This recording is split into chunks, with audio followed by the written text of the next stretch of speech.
又到了锐评环节了。Whitney Houston 的一首歌。And I 他说唱 R&B 跟 Soul， 第一个想到是他的名字。你第一个想到是谁？我第一个想到是方大同，因为我觉得他很纯正的，太厉害了。他唱的很好啊，发声是真好啊，发声我也真。好的，该用劲儿的地方没用劲儿，然后该收的地方没收，就是该刚的地方没刚，该柔的地方没柔，保持了一个平均，但是发声很好。必须得进吗？这么专业还不进啊？进了，就说嘛，这很厉害了。但是对比唱民歌来说也很厉害。他这种确实能很适合唱这种喜庆的歌，这种嗓子。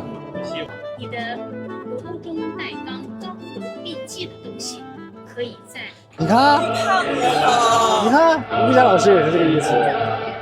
国中带纲。看到一个有一种温暖的、有父性的力量的这么一种情感高度对出现。花儿呢，是的，不要让它就是少了点那个柔美，而缺少的那种苦腔的那种深厚的那种花。对，说太我希望你能延续下去。我理解万物啊，啥都理解。但是让你拍那些手势，我就我能理解别人拍，我只是不喜欢自己拍。这个互联网的烂梗已经占据了我们的大脑。我今天还在说，我今天还跟他聊说 AI 的事儿，因为现在很多人他们学习都通过，对，都会通过 AI 把这些东西都解决了嘛。AI 能帮你干这干那的，最后人的能力会越来越低。人类的正常思维是一定会把 AI 当工具的，要不然他造它的目的不意义。为了方便。对，不，这个我觉得我能接受，他把碎片化的东西变成速度变快，这个我能接受。但是我觉得就是大家会现在开始不学习了，就是学习不了东西了，那人就会越来越知道的东西会越来越少，全部通过 AI 了。不要思考能力会变，对，思考能力会变，顶不上去。对，他没有爆发力就不要唱爆发力的歌呀，不然大家都不会听音乐，只专注自己的唱歌。完了，我这脑子，我每次都刚看完说谁唱的，但是我又一打开我就忘了。我也挺喜欢他的，但不知道中国市场喜不喜欢这种。他很年轻啊，那他未来成长空间就很多。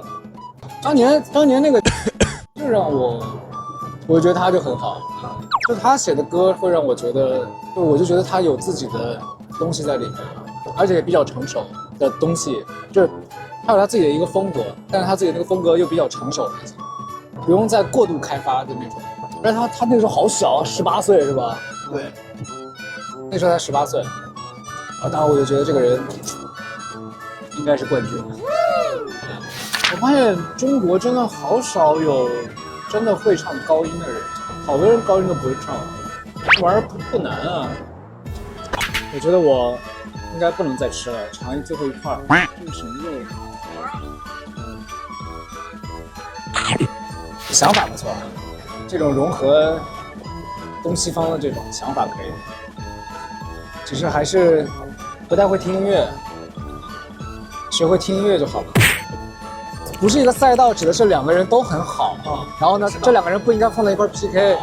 就你想，如果一个人他是青铜段位的，但他在这个青铜水平里面又算是比较还可以的，没什么毛病的，你就不知道该怎么点评他，因为他在青铜这个段位里他挑不出什么问题来。那你说你该怎么评？这就很难啊，对，确实很难评。我好奇问一下，你们平时如果看那种小品、相声，就是那种喜剧类的，或者是喜剧电影，你们是真的看了会，就是假设你现在一个人在家，你旁边没有人，然后你真的会看的时候会笑吗？会笑出来。我就不会笑，我觉得他这个段子挺好，但是我不会笑出来。但是如果我旁边有人，我就会笑出来。所以那个时候我就在观测我自己。我如果旁边有人我会笑出来的话，可能那个时候我是因为旁边这个人，我的磁场是散发给他的。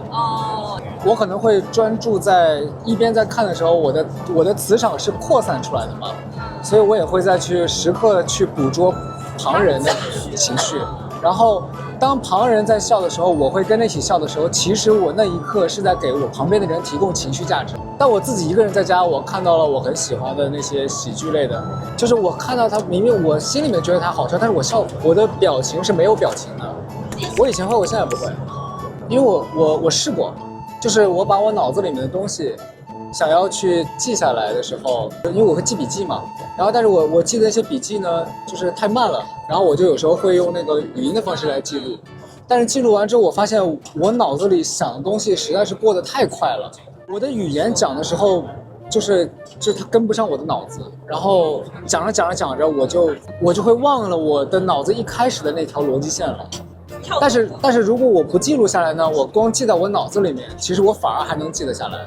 所以我现在都是脑子里面对话，不自己跟自己对话。回归主题。瑞品，可以啊，支持你。啊，自己弹的，弹的还可以啊。这吉他音色控制的挺好的。你没有感觉，就是因为它这个歌就是大家太熟，然后它的发声位置又是那种很对，就换个人唱也是这样。它这种就很难培养，记不住。它可被替代，能替代它的人太多了。而且很多唱的比他好的人也没有火，然后也没有什么市场，或者说他没有商业价值。但你要说他唱的差吧，也不算差。挺好的，混短视频啊。我要是公司老板，我就把他签了之后让他去短视频吧。不是，可能 live house 的人唱的也许比他还好，因为很多 live house 的人都是当年就是唱这一类歌曲的人，参加了一些那种节目，因为他们就是那种千篇一律的那种公式化出来的歌手，没有自己的东西。比如举个例子，你只会翻唱，你又不会写，我要听你的，你唱的有没有原版好，或者你的唱法就是在学原版，那我为啥不去听原版呢？我为啥要听你的？哎，惆怅。我看看他说的是哪些吃的。爱呀家对呀。哎，他唱歌，你看眼睛里有戏，他眼神很舒服啊，他眼神里都是戏，就证明这个人阅历挺丰富。没有这种经历，不会有这种眼神。瑞品，这叫瑞品，能不能倒？这有啥的？多真实啊！安徽话是讲内娱活人儿，啥不敢说，我就放飞。OK， 因为他这种中国这种流行拔蜡歌，养活了一批江湖骗子。